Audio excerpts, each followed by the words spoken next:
السلام علیکم ناظرین، میرے جو بیک گراؤنڈ میں آپ کچھ نقشے دیکھ رہے ہیں، ان کا تعلق جو ہے ہسٹری سے ہے۔ ان نقشوں کی مدد سے ہم یہ جاننے کی کوشش کر سکتے ہیں کہ یہاں پہ جو پہلی جو انسانی آبادی تھی وہ لوگ کون تھے اور کہاں سے آئے تھے، اور ان کی جو تہذیب و ثقافت کے بارے میں، ان کے مذاہب کے بارے میں ہم بہت کچھ اخذ کر سکتے ہیں۔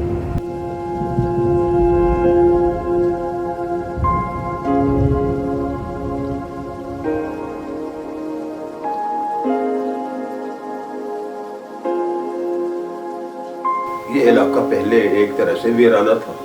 کانٹوں کا جنگل تھا، چراگاہ تھا، اس طرح کے وہ تھے۔ تو یہاں جو سب سے پہلے لوگ جو آئے ہیں وہ تبت کے نومیڈز آئے ہیں، چانپا تبتی خانہ بدوش لوگ جو ہیں وہ بیل بکریوں کے ساتھ آتے تھے۔ وہاں جب زیادہ سردی ہوتی تھی وہ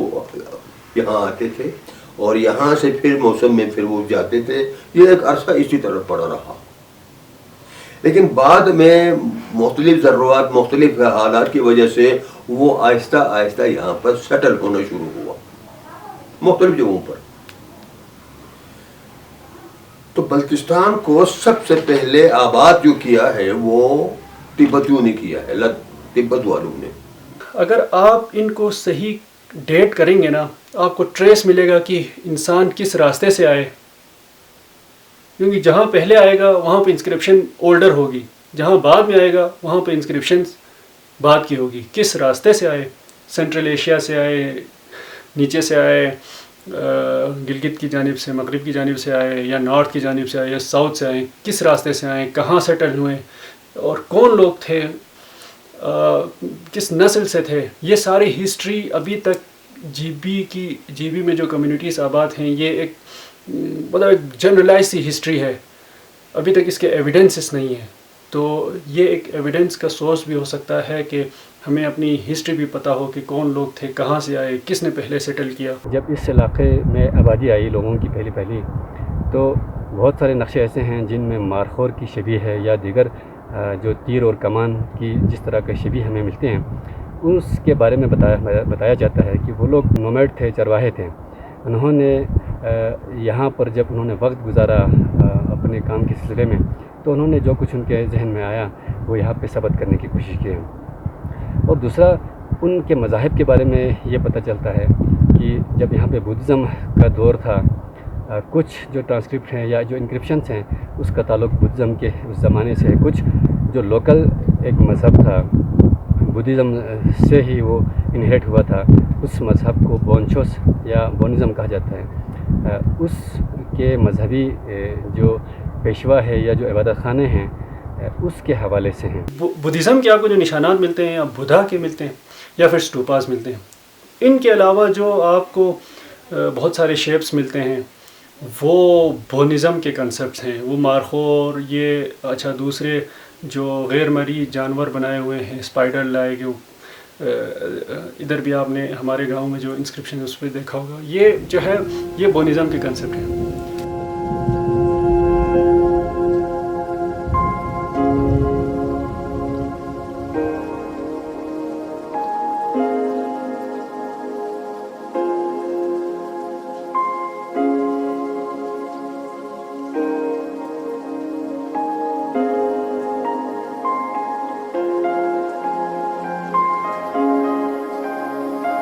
ہمارے یہاں پر بہت ساری چٹانیں ایسی ہیں، پتھر ایسے ہیں جن پر مختلف تصاویر بنائی ہوئی ہیں۔ اس میں سے ایسا لگتا ہے کہ کچھ انسانوں کے تصویریں ہیں، کسی کے ہاتھ میں کوئی کمان ہے، کسی کے ہاتھ میں کچھ بھی نہیں ہے۔ مارخور کی بہت زیادہ تصاویر ہیں۔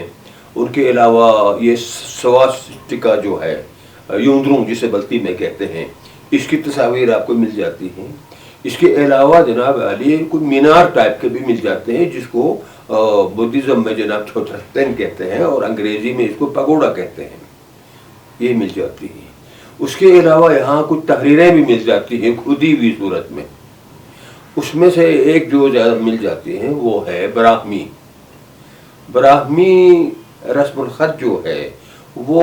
تقریباً جب عیسائی یہ کرسچن جو ایرا شروع ہوا، سن عیسوی جب شروع ہوا حضرت عیسیٰ کے زمانے میں، اس وقت ہندوستان کی میں جو رسم الخط رائج تھا وہ یہی براہمی کہلاتا ہے۔ براہمی بھی سنسکرت کی ہی ایک شاخ ہے، اسی سے نکلی ہوئی ہے، اور اس کے بعد یہاں براہمی آپ کو مل جاتی ہے، اس کے بعد آپ کو جناب عالی مل جاتی ہیں ہمارے آگے میں تبتی، اس میں بھی آپ کو جناب عالی بہت زیادہ مطلب کہیں زیادہ کہیں کم مل جاتی ہیں، اور اس کو سب سے زیادہ جو مل جاتی ہیں وہ ہمارے یہاں جو بدھا راک ہے۔ بدھا راک کے نیچے پہلے تو 3 بڑے ٹکڑے تھے اس کے لکھے ہوئے، لیکن وہ وقت کے ساتھ لوگوں نے چھیڑا، پتھر مارا اور ویدرنگ بھی ہو گئی، یہ موسمی اثرات بھی ہوئے، تو وہ کھرچ کر نیچے آ گیا۔ ابھی ایک جو تھوڑا سا شیڈو میں ہے، سائے میں ہے، وہ ابھی بھی اسی طرح ہے، اور وہ اس کا باقاعدہ ترجمہ بھی ہو گیا ہے۔ بدھا راک اکیلا نہیں تھا، یہ نہیں تھا، اس کے آگے بہت بڑی بلڈنگ تھی، بہت بڑی عمارت تھی، بہت بڑا گنپا تھا، اور اگر آپ غور سے دیکھیں وہاں جا کر تو بدھا راک کے پیشانی پر ایک آپ کو چورس وہ تاختہ نظر آتا ہے، تقریباً 7 انچ بائی 7 انچ کا، ٹھیک ہے نا جی؟ اچھا، اسی سے 1 فٹ اب نیچے آ کر لیول میں دیکھیں، دونوں کناروں پر رائٹ اینگل میں کٹ ہے، تو یہ کیا چیز ہے؟ یہ اس کے پیشانی پر یہ تاختہ جو ہے 7 بائی 7 کا، اچھی طرح صاف ستھرا بنایا ہوا ہے، اور اس کے بالکل نیچے 1 فٹ نیچے دونوں ایجز پر، کناروں پر اسی 7 بائی 7 کا یوں کٹ ہے۔ کیا ہے یہ؟ تو یہ جناب علی اصل میں جب پرانے دور میں بنایا گیا تو اس کو جناب علی، اس کی بہت بڑی مذہبی حیثیت تھی اس کی، تو اس کی حفاظت کے لیے اس کے اوپر چھت ڈال دی گئی۔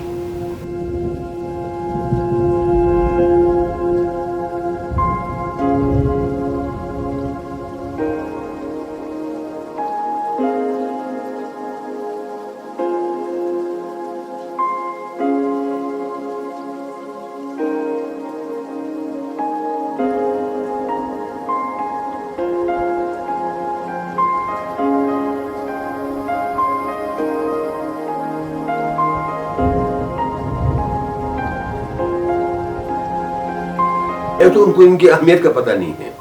وہ کہتے ہیں یہ کسی پاگل شاگل نے، گزرنے والوں نے ایسے ہی بچوں نے بنایا ہوگا، ایک بات۔ دوسری بات یہ ہے کہ لوگوں کے ذہن میں یہ ہے کہ ان اسلامک چیزیں ہیں، اس لیے اس کو ختم کرو، تو کوئی ایسی بات نہیں ہے۔ پھر ایک وقت کا انتظامیہ کی بھی ذمہ داری ہے کہ وہ ہر دور میں اپنے لوگوں کو مختلف مطلب اسپیکٹ آف لائف میں ان کو ڈائریکشن دے دیں کہ بھئی یہ چیز ہماری تاریخ ہے، ہماری ثقافت ہے، ان کو آپ نے خراب نہیں کرنا ہے۔ یہ ٹریجر ہے، یہ ہسٹری ہے، یہ ریکارڈڈ ہسٹری ہے، یہ ایسٹ ہے پوری ہماری کمیونٹیز کے لیے، پورے گلگت بلتستان میں۔ ان کو سیو کرنا چاہیے، ان کو ٹورسٹ اٹریکشن کا ایک ٹورسٹ اٹریکشن کے لیے ایک پروموٹ کیا جائے، کیونکہ بہت سارے بدھسٹ ٹورسٹ جو ہے صرف اور صرف انہی چیزوں کے لیے گلگت بلتستان کا رخ کرتے ہیں، خاص طور پر ساؤتھ ایشیا کے کورین، جاپنیز اور چائنیز بدھسٹ صرف انہی چیزوں کے لیے آتے ہیں۔ تو ان کو محفوظ بنایا جائے اور ان کو ریلیجیس ٹورزم کا ایک سورس بن سکتا ہے۔